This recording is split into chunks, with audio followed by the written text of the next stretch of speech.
वो फरीक भी मौजूद है जिनकी आदत, कदीम आदत यह है कि वो हदीस के ज़ाहिरी अल्फाज को देखने की कोशिश तो करते हैं, लेकिन उसका सियाक, उसका सबाक, उसका पस मंज़र, वो सब कुछ बिल्कुल उसको नज़रअंदाज कर जाते हैं।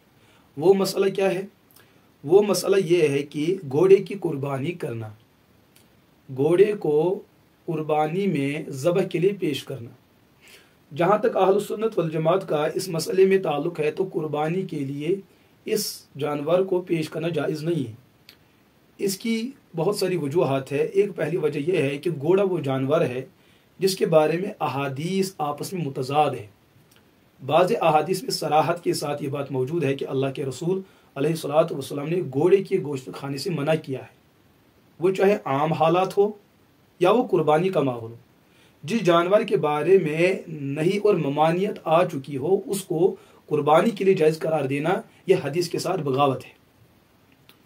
अच्छा, ये जो फरीक है, ये जो फ़िक्र के लोग हैं कि घोड़े की कुर्बानी जायज़ है, इनके जहन में एक रिवायत है हज़रत अस्मा बिनते अबी बकर रज़ियल्लाहु ताला अन्हा, ये बुखारी के अंदर रिवायत है। वो फरमाती है नहरना अला अहदी नबी सल्लल्लाहु अलैहि वसल्लम फरसन फअकलना, ये रिवायत बुखारी के अंदर मौजूद है। तो फरमाते हैं हज़रत अम्मा अस्मा फरमाती है हमने हुजूर के दौर में घोड़े को ज़बह किया फिर उसको खाया।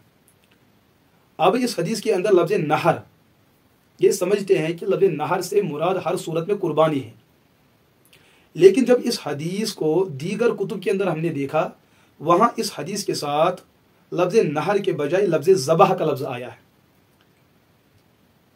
जैसे कंजुल उम्माल के अंदर यह हदीस मौजूद है, अल मुअज्जमुल कबीर के अंदर यह हदीस मौजूद है। इसी तरीके से बुखारी के अंदर यह हदीस एक दूसरी जगह है 5511 पे हज़रत अस्मा फरमाती है ज़बहना अला अहदी रसूलिल्लाहि सल्लल्लाहु अलैहि वसल्लम फ़रसन व नहनु बिल मदीनति फ़अकलना, हमने हुजूर के दौर में एक घोड़े को ज़बह किया, ज़बहना, फिर हमने उसको खाया।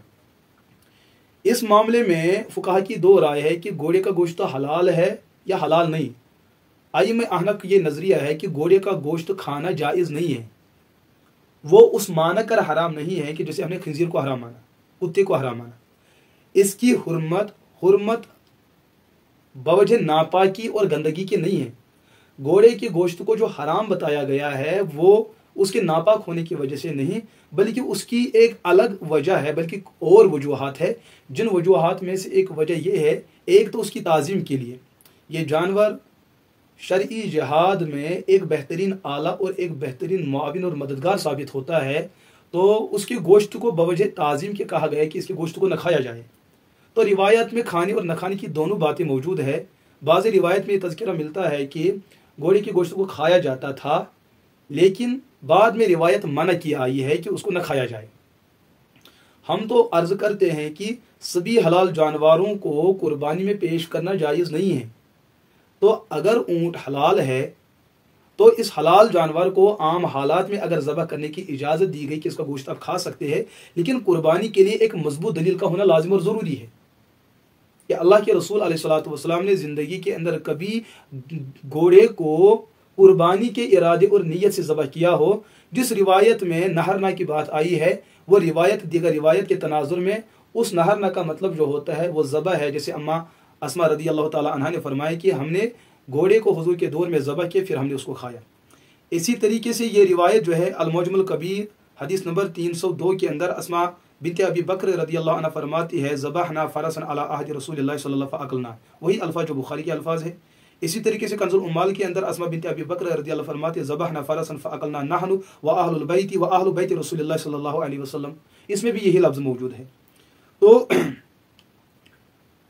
एक मसला तो यह है कि इस रिवायत को हम दलील नहीं बना सकते हैं, क्योंकि इस रिवायत के अंदर जो नहरना का लफ्ज़ है यह लफ्ज़ नहरना ज़बह के माने में है कि हमने घोड़े को ज़बह किया फिर उसको खाया। अब ये ज़बह कब किया, ये कुर्बानी का मौसम था, गैर कुर्बानी का तज़किरा नहीं है, ये आम हालात का ये मौसम था कि जिस आम हालत में घोड़े के गोश्त खाए जाने की इजाज़त थी। लेकिन जब हमने दीगर रिवायात को देखा, दीगर रिवायत के पेश नज़र जब हमने इस मसले को ज़ेर बहस लाया तो हमने अबू दाऊद के अंदर एक रिवायत पाई। हज़रत खालिद बिन वलीद रज़ियल्लाहु ताला अन्हु फरमाते हैं अन्ना रसूलुल्लाह सल्लल्लाहु ताला अलैहि वसल्लम नहा अन अक्ल लुहुमिल खैल वल बिगाल वल हमीर ज़ादा हैवा व कुल ज़िनाबिन मिन अस्सिबा। अबू दाऊद के अंदर ये रिवायत है किताबुल अतीमा के अंदर बाब फी अक्ल लुहुमिल खैल, ऊपर उन्वान ही यह है कि घोड़े के गोश्त खाए जाने का मसला। तो खालिद बिन वलीद रज़ी अल्लाह ताला अन्हु फरमाते अल्लाह के रसूल अलैहिस्सलातु वस्सलाम ने घोड़े के गोश्त खाने से मना फरमाया, नहा रसूलुल्लाह अन अक्ल लुहुमिल खैल, घोड़े के गोश्त खाने से मना किया गया। अब जब आम हालात में घोड़े के गोश्त से रोका गया कि आप नहीं खा सकते हैं, तो कुर्बानी के मौसम में भला खाए जाने की कैसी इजाजत हो सकती है। और इस हदीस के बारे में इमाम बदरुद्दीन आइनी रहमतुल्लाह अलैह ने उम्दतुल कारी के अंदर लिखा है कि सनद हदीस खालिदिन जय्यिदुन, इसकी सनद बड़ी पुख्ता है, काबिल एतमाद है।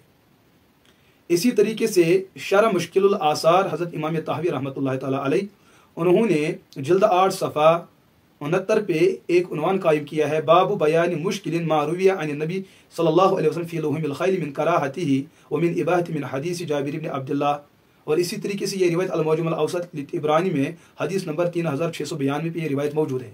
हज़रत जाबिर बिन अब्दुल्लाह फरमाते हैं, लम्मा कान यौम खैबर असाब अन्नासु मजाअ फ़अख़ज़ू अल-हुमुर अल-अहलिया फ़ज़बहुहा व मलअू मिनहा क़ुदूरु फ़बलग ज़ालिका नबी सल्लल्लाहु अलैहि वसल्लम फ़अमरना रसूलुल्लाह सल्लल्लाहु अलैहि वसल्लम फ़कफ़अना यौमइज़िन अल-क़ुदूर वक़ाल इन्नल्लाह अज़्ज़ व जल्ल सयअतीकुम बिरिज़्क़िन हुवा अहल्लु मिन हाज़ा व अत्यब फ़कफ़अना यौमइज़िन अल-क़ुदूर व हिय तग़ली फ़हर्रम रसूलुल्लाह सल्लल्लाहु अलैहि वसल्लम अल-हुमुर अल-इंसिय्या व लुहुम अल-खैल वल बिगाल व कुल ज़ी नाबि मिन अस-सिबा।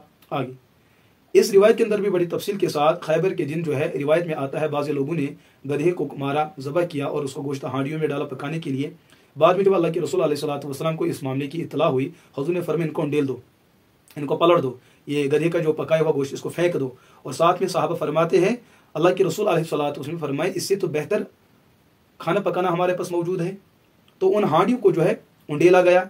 आगे फरमाते हैं साहबी कि फ़हर्रम रसूलुल्लाह सल्लल्लाहु अलैहि वसल्लम लुहुम अल-खैल, उस दिन अल्लाह के रसूल अलैहिस्सलातु वस्सलाम ने घोड़े के गोश्त खाए जाने को हराम करार दिया। अब जब घोड़े का गोश्त खाया जाना हराम है, उस हराम की वजह क्या है? हराम ताज़ीमी है या हराम बराए जो है नजासत तो नहीं है, बस ताज़ीम या और किसी इल्लत के पेश नज़र। तो अब इस घोड़े की कुर्बानी पेश करना भला ये कैसे जायज़ हो सकता है? जिस मसले में असल में ही इख्तिलाफ मौजूद है, उसके हलाल और हराम होने में नुसूस आपस में मुतारिज़ है, इस जानवर को कुर्बानी के लिए पेश करना कितनी बड़ी हमाकत है। तो पता चला ये रिवायत सनद के एतबार से गर्च ठीक है, लेकिन उस रिवायत के अंदर जिस ज़बह करने की बात आई है वो आम माहौल में था, कुर्बानी को छोड़कर और आम माहौल में, लेकिन वो भी हुर्मत से पहले और ममानियत से पहले। ममानियत से पहले सहाबा खाया करते थे, लेकिन जब ममानियत की बात आई तो सहाबा ने फिर घोड़ों का ज़बह करना छोड़ दिया।